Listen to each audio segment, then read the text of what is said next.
मैं देख रहा था, ऊपर से भी देख रहा था, आते समय भी मैं देख रहा था, कितना उत्साह है माताओं में, बहनों में, नौजवानों में, बुजुर्गों में, अन्नदाता किसानों में और समाज के प्रत्येक तबके में। और हम लोगों को लगता है कि वास्तव में प्रोफेसर एसपी सिंह बघेल ने करहल में आकर के यहाँ के विकास को एक नई गति देने का संकल्प जो लिया है, आज समाजवादी पार्टी की चूलें उससे ही हिल गई हैं। भाइयों बहनों, आज पूरे प्रदेश में जो अपार उत्साह और आशीर्वाद भारतीय जनता पार्टी की डबल इंजन की सरकार को आम जनमानस का मिल रहा है, उसके पीछे 5 साल की वह साधना है, जिस साधना के परिणाम स्वरूप आज मैं कह सकता हूं कि 5 साल पहले जो जनता जनार्दन के लिए प्रधानमंत्री मोदी जी के मार्गदर्शन और प्रेरणा में भारतीय जनता पार्टी की सरकार ने प्रदेश के अंदर बिना भेदभाव के विकास की योजनाओं को आगे बढ़ाया, सुरक्षा का एक माहौल दिया और लोक कल्याणकारी, गरीब कल्याणकारी योजनाओं को हर व्यक्ति तक बिना भेदभाव के पहुंचाया। आज उसका परिणाम है कि प्रदेश की जनता जनार्दन का आशीर्वाद भारतीय जनता पार्टी को ब्याज सहित आज प्राप्त हो रहा है। मैं इसके लिए आप सबका हृदय से अभिनंदन करता हूं, स्वागत करता हूं। भाइयों बहनों, समाजवादी पार्टी के लोग आज बौखला गए हैं। करहल में अपनी करारी हार को देखते हुए वे अब आपा खो चुके हैं। प्रोफेसर एसपी सिंह बघेल पर हुआ हमला उनकी इस कायराना हरकत को प्रदर्शित करता है, लेकिन चिंता करने की आवश्यकता नहीं भाइयों बहनों, चिंता करने की आवश्यकता नहीं। याद करना, हमने 5 साल के अंदर समाजवादी पार्टी के संरक्षण में पलने वाले पेशेवर गुंडे और अपराधियों के खिलाफ बिना किसी मान बनोबल के कार्रवाई की है। और मैं आपको आश्वासन देने के लिए आया हूं कि बुलडोजर को मरम्मत करने के लिए भेज दिया हूं। 10 मार्च के बाद जब ये फिर से चलना प्रारंभ होगा तो जिन लोगों में भी ज्यादा गर्मी निकल रही है, भाइयों बहनों, ये गर्मी 10 मार्च के बाद अपने आप शांत हो जाएगी। भाइयों बहनों, मुझे बताया जा रहा है कि समाजवादी पार्टी के गुर्गे जगह जगह जाकर के भारतीय जनता पार्टी के कार्यकर्ताओं को, समर्थकों को धमका रहे हैं। लेकिन अब ये धमकीबाज बहुत ज्यादा समय तक नहीं चल पाएंगे। चुनाव की प्रक्रिया 10 मार्च को संपन्न हो जाएगी और 10 मार्च के दिन जब भारतीय जनता पार्टी प्रचंड बहुमत की सरकार बनाएगी, तब आप देखना फिर क्या प्रदेश के अंदर कानून का राज कैसे स्थापित होता है और कानून का राज फिर से प्रदेश की जनता जनार्दन देखेगी। भाइयों बहनों, जो ये उत्साह है आप लोगों का, ये उत्साह वास्तव में वास्तविक उत्साह है। वैसे आप बहुत बुद्धिमान हैं। याद करना, आजमगढ़ ने उन्हें सांसद चुना और कोरोना कालखंड में एक भी बार आजमगढ़ नहीं गए, इसलिए वहां से उन्होंने लड़ने का साहस नहीं किया। उनको लगा कि नेताजी की विरासत को मैं हथिया लूं। एक तो आप देख रहे होंगे, मुझे कल एक तस्वीर से आज के समाचार पत्रों में बड़ी हंसी आई और बड़ी मैं अफसोस भी कर रहा था। बेचारा शिवपाल जो प्रदेश का नेता था, कल उसको बैठने के लिए कुर्सी भी नहीं मिली। कैसे वहां कुर्सी नहीं मिली और वह मुंह लटकाए बैठा था। क्या दुर्गति थी क्या दुर्गति थी उसकी। और वह दुर्गति देखते हुए मुझे तो कल बड़ा लग रहा था कि कहां ये प्रदेश भर में घूमता था, हजारों लोग उनके साथ जाते थे। नेताजी का प्रमुख सिपा सालार हुआ करता था और कल उस बेचारे को कुर्सी का हत्था मिला बैठने के लिए, कुर्सी का हत्था। यानी आज के दिन पर अगर किसी व्यक्ति को आप दुर्गति का जीता जागता नमूना देख सकते हैं तो शिवपाल यादव उसका एक जीता जागता नमूना आपको मिल जाएगा। और दूसरा, नेताजी भी बहुत होशियार हैं। कल वे आए थे, वे जानते हैं करहल की जनता फैसला कर चुकी है कि प्रोफेसर एसपी सिंह बघेल ही उनका नेता होगा। तो नेताजी ने कल यही कहा कि भाई ठीक है, तुम लोग जो चाहो तय कर लो, अपना विधायक चुन लो। दूसरा व्यक्ति बोला जा रहा है कि नाम बोल दीजिए, नाम बोल दीजिए। वो कह रहे कौन लड़ रहा है यहां से सपा का प्रत्याशी, मुझे तो पता ही नहीं है। अब ये दुर्गति हो गई हो कि बाप पुत्र का नाम न जान रहा हो। तो भाइयों बहनों, ये सपा की पूरे प्रदेश के अंदर की दुर्गति को भी प्रदर्शित करता है। और इसीलिए आज मैं आपका आह्वान करने के लिए आया हूं कि भाइयों बहनों, मैनपुरी में पहली बार भारतीय जनता पार्टी 4 की 4 सीटों पर अपनी विजय पताका फहराएगी। मैनपुरी है, करहल है, भोगांव है, किसनी है, चारों पर भारतीय जनता पार्टी जीतेगी। लेकिन इसके लिए हम लोगों को अभी भी निश्चिंत नहीं होना है, क्योंकि जिन लोगों ने प्रदेश को पूरी तरह जड़ करके बर्बाद करने का कार्य किया हो, जिन लोगों ने करहल को उसकी पहचान दिलाने का नहीं, मैं देख रहा था कितनी गरीबी है, कितनी बदहाल स्थिति है, कितना बेरोजगारी है और किस हद तक जाकर के लोगों का शोषण किया गया है। आज भी करहल जैसे क्षेत्र ने, जिसने प्रदेश को नेतृत्व दिया हो किसी कालखंड में, आज भाइयों बहनों यहां पर तो विकास आसमान छूते हुए दिखाई देना चाहिए था। लेकिन समाजवादी कुनबे को विकास पसंद नहीं, उनके लिए सबका साथ और सिपाही खानदान का मात्र विकास, यही एकमात्र उनका नारा है, बाकी उनका कोई नारा नहीं। आपने देखा होगा उनकी संवेदना कभी गरीबों के प्रति नहीं थी, गांव के विकास के प्रति नहीं थी, नौजवान के रोजगार के लिए नहीं थी, अन्नदाता किसान की खुशहाली के लिए भी नहीं थी। उनकी संवेदना तो आतंकवादियों के प्रति थी। याद करिए, समाजवादी पार्टी में जो आज समाजवादी पार्टी के प्रत्याशी हैं, आपके इस सीट पर चुनाव लड़ रहे हैं, याद करिए 2012 में जब वो मुख्यमंत्री बने थे, उन्होंने पहला फैसला क्या लिया था? पहला फैसला था अयोध्या में राम जन्मभूमि पर आतंकी हमला करने वाले आतंकवादियों के मुकदमों को वापस लेने का। उनका पहला फैसला था काशी में संकट मोचन मंदिर पर आतंकी हमला करने वाले आतंकवादियों के मुकदमों को वापस लेने का, कचहरियों पर हमला करने वाले आतंकवादियों के मुकदमों को वापस लेने का था।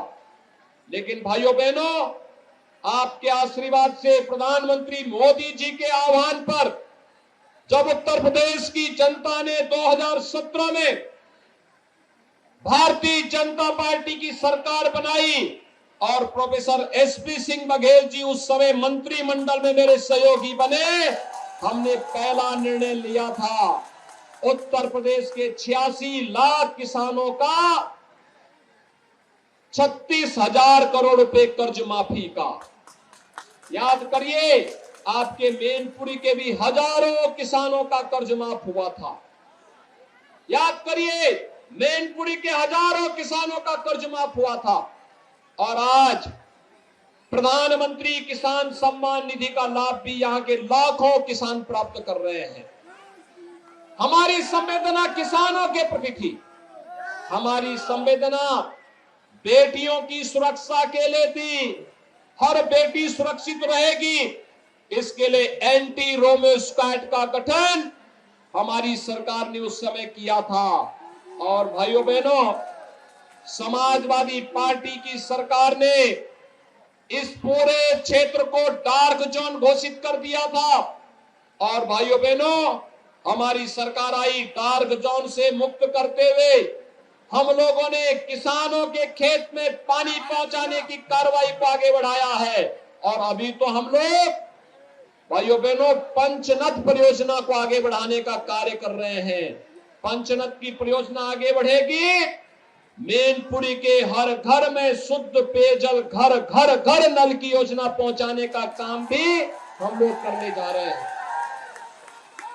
भाइयों बहनों, विकास की अपनी एक सोच होती है, विकास की अपनी एक सोच होती है। आज उत्तर प्रदेश तेजी के साथ आगे बढ़ता हुआ दिखाई दे रहा है। आज उत्तर प्रदेश विकास की एक नई बुलंदियों को छू रहा है। आज उत्तर प्रदेश के अंदर व्यापारी सुरक्षित है। हमारे नौजवान के भविष्य के साथ कोई खिलवाड़ नहीं कर सकता, बहन बेटियों की इज्जत के साथ कोई खिलवाड़ नहीं कर सकता, बात बात को लेके कोई दंगा फसाद नहीं कर सकता। आज उत्तर प्रदेश के अंदर कर्फ्यू नहीं लगता।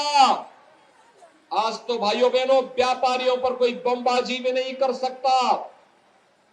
आज उत्तर प्रदेश के अंदर कर्फ्यू का स्थान कांवड़ यात्रा ने ले लिया है और बमबाजी का स्थान आज जब कांवड़ यात्री हर हर बम बम का नारा लगाते हुए चलता है, उत्तर प्रदेश की नई पहचान बन गया है।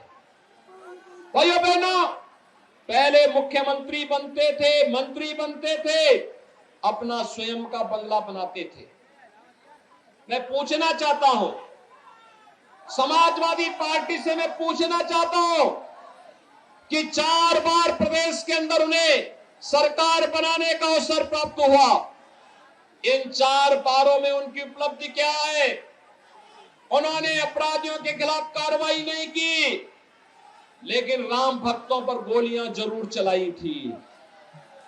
अयोध्या में राम भक्तों पर गोलियां जरूर चलाई थी। 4 बार उन्हें प्रदेश में सत्ता चलाने का अवसर प्राप्त हुआ, लेकिन गरीबों के मकान नहीं बन पाए थे। भाइयों बहनों, 5 साल में भारतीय जनता पार्टी की डबल इंजन की सरकार ने 43,50,000 गरीबों को एक एक मकान उपलब्ध करवाया है। 43,50,000 गरीबों को। आज प्रदेश विकास की नई बुलंदियों को छूता हुआ आगे बढ़ रहा है। हर जनपद में एक मेडिकल कॉलेज स्थापना की कार्रवाई आगे बढ़ रही है। कनेक्टिविटी बेहतर हो रही है। और भाइयों बहनों, उत्तर प्रदेश के नौजवानों को रोजगार मिल रहा है। अन्नदाता किसानों को पूरा सम्मान मिल रहा है। बेटियां अपने आप को सुरक्षित महसूस कर रही हैं और नए भारत के नए उत्तर प्रदेश को आज दुनिया निहारने के लिए आती है। भाइयों बहनों, पहले केवल सफाई महोत्सव होता था, न उसमें राग था, न रंग था, न भाव थी, न भाषा थी। किसी को पता ही नहीं था क्या हो रहा है। आज तो भाइयों बहनों, हमारी पौराणिक और पुरातन पहचान को लेकर के प्रदेश में महोत्सव होते हैं। अयोध्या में दीपोत्सव का आयोजन होता है, जो दीपावली के साथ पूरी दुनिया को जोड़ता है।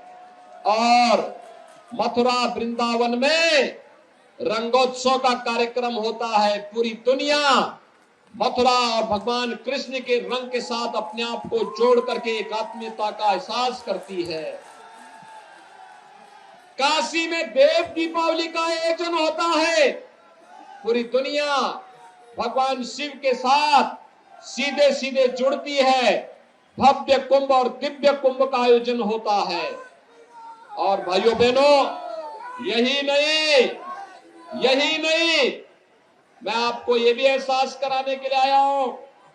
2017 में हम लोग आए थे। हम लोगों ने कहा था कि रामलला हम आएंगे, मंदिर वहीं बनाएंगे। आज तो अयोध्या में राम मंदिर का निर्माण प्रारंभ हो गया है ना। हमने जो कहा वो काम कर दिया है ना। अब तो कोई संदेह नहीं है ना? अयोध्या में राम मंदिर निर्माण में अब कोई संदेह रह गया है क्या? क्या ये काम समाजवादी पार्टी कराती?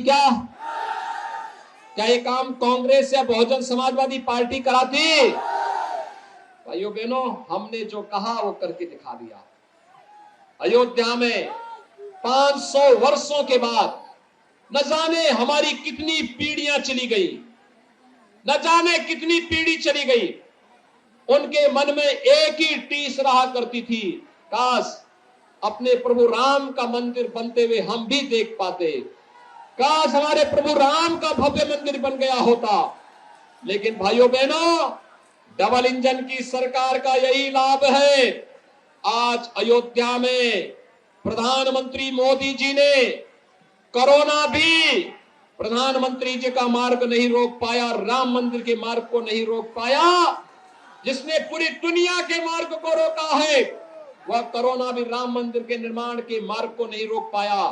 5 अगस्त 2020 को प्रधानमंत्री मोदी जी ने अयोध्या में श्री राम मंदिर के भव्य मंदिर निर्माण का कार्य शुभारंभ कर दिया है और 2023 तक अयोध्या में भगवान राम का भव्य मंदिर बनेगा, रामलला विराजमान होंगे। तो भाइयों बहनों, ये राम मंदिर भारत का राष्ट्र मंदिर होगा, राष्ट्र मंदिर। भाइयों बहनों, काशी में काशी विश्वनाथ धाम और मथुरा वृंदावन में ब्रज तीर्थ विकास परिषद के माध्यम से भी विकास एक नई ऊंचाइयों को पहुंचाने का कार्य हो रहा है।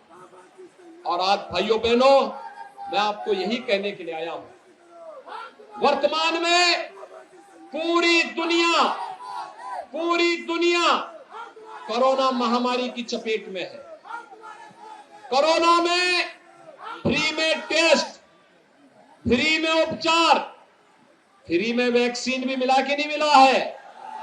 कितने लोगों ने वैक्सीन लिया है? सड़क के उस पार कितने लोगों ने लिया है वैक्सीन? थोड़ा हाथ खड़ा करके बोलो भाई, देखो मेरी सभा में डरने की आवश्यकता नहीं। वैसे भी आप तो बहादुर हैं, आप तो बड़े बहादुर हैं। आप तो अन्याय अत्याचार के खिलाफ लड़े हैं और आज तो मैं स्वयं ही यहां पर आया हूं आपके बीच में। आज कोई आपका बाल बांका नहीं कर पाएगा। कितने लोगों ने वैक्सीन ली है? दोनों हाथ ईमानदारी से खड़ा करके थोड़ा मुझे बताइए। भाइयों बहनों, मैं आप सबका अभिनंदन करता हूं। देखो ना, यहां पे समाजवादी पार्टी के जो प्रत्याशी हैं, स्वघोषित प्रत्याशी हैं, उन्होंने कहा था कि वैक्सीन नहीं लेंगे। आप सोचिए, अगर ये वैक्सीन नहीं लेते तो कोरोना महामारी हमें छोड़ती क्या? ये तो हमारे जीवन के साथ खिलवाड़ कर रहा था। यानी ये व्यक्ति हमारा हित चिंतक नहीं, हमारी जान के साथ खिलवाड़ कर रहा था। आप मुझे बताइए, जो संकट का साथी है वही साथी होगा ना? शेष तो अवसरवादी होंगे ना? और उस समय समाजवादी पार्टी ने भी कहा था कि ये तो मोदी वैक्सीन है, ये बीजेपी वैक्सीन है, कहा था ना? आज भाइयों बहनों, उनको जवाब देने की आवश्यकता है कि अगर ये मोदी वैक्सीन और बीजेपी वैक्सीन से हमारी जान बची है तो फिर वोट भी इसी भाजपा को देना है और मोदी जी के आह्वान पर ही देना है। आप तय कर चुके हैं ना? अच्छा, मुझे एक बात बताओ, कोरोना कालखंड में आपको फ्री में राशन मिल रहा है कि नहीं मिल रहा है? क्या ये समाजवादी पार्टी की सरकार में भी मिलता था क्या? वहां पे तो उनके गुर्गों के लिए पूरा नहीं होता था। पूरे प्रदेश में ऐसे झपटते थे वे जैसे भूखे नंगे हो। पूरे प्रदेश को नोच खाना चाहते थे। और इसलिए भाइयों बहनों, ये डबल इंजन की सरकार है तो 2 बार राशन भी दे रहे हैं।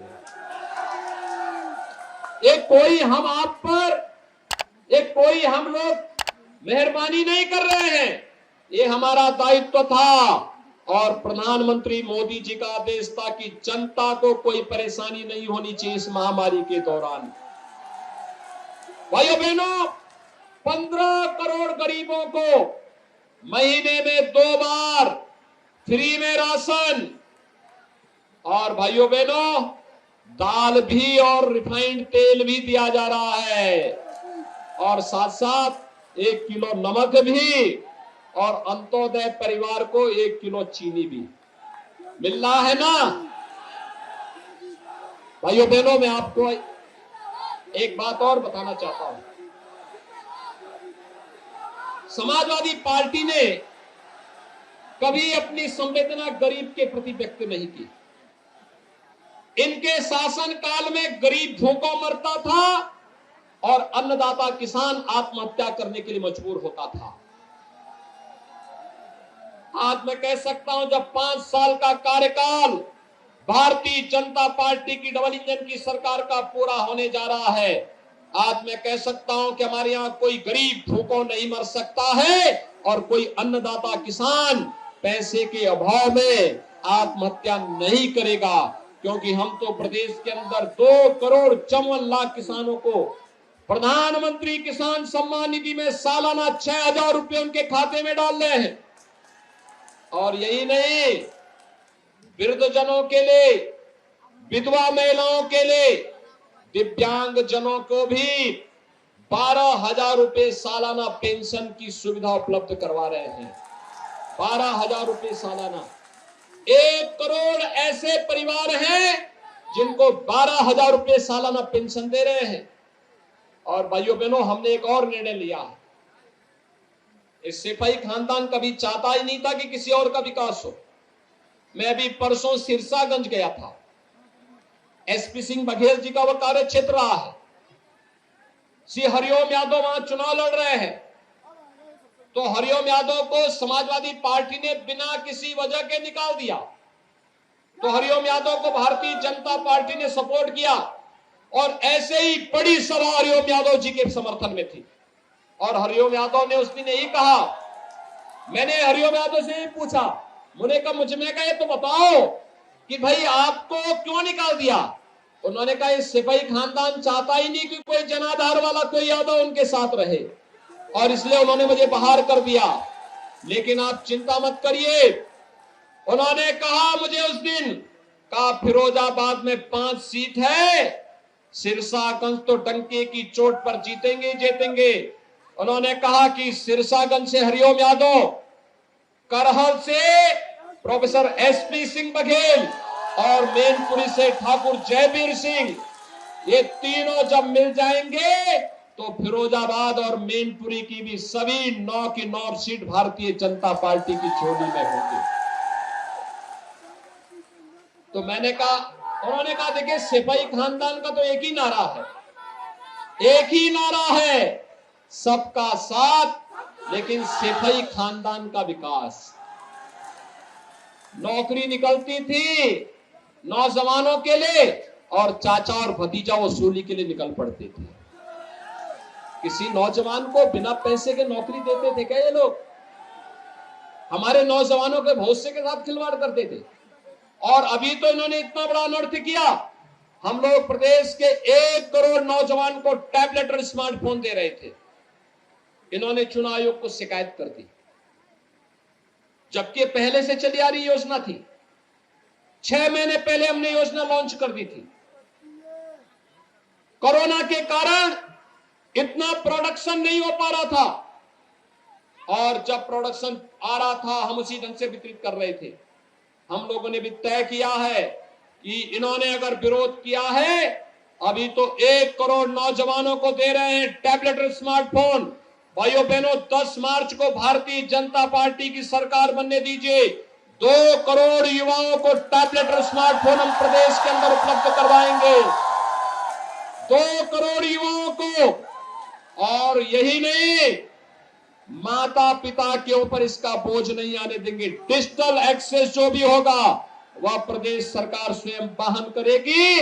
उत्तर प्रदेश का नौजवान ऑनलाइन एजुकेशन, ऑनलाइन एग्जामिनेशन, और कंपटीशन की तैयारी भी अपना टैबलेट और स्मार्टफोन से ही करके देश के अंदर प्रतियोगी परीक्षाओं में पहला स्थान प्राप्त करेगा।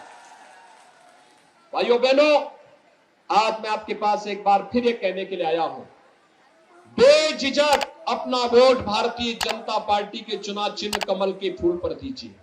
घबराने की आवश्यकता नहीं है, बहुत अब कोई घबराने की आवश्यकता नहीं। हमने इतना तय कर लिया है, प्रदेश का एक जगह का गुंडा दूसरे जगह जाने की स्थिति में नहीं है। आज के दिन पर कुछ लोग जेल में चले गए थे, जेल के बाद बेल लेकर के बाहर आए होंगे, और अभी 2-3 महीने के लिए जब चुनाव की घोषणा हुई थोड़ा इस समय रेंगते हुए दिखाई दे रहे हैं। भाइयों बहनों, इनका रेंगना 10 मार्च के बाद भी बंद हो जाएगा। घबराने की आवश्यकता नहीं, क्योंकि हम तो तय कर चुके हैं।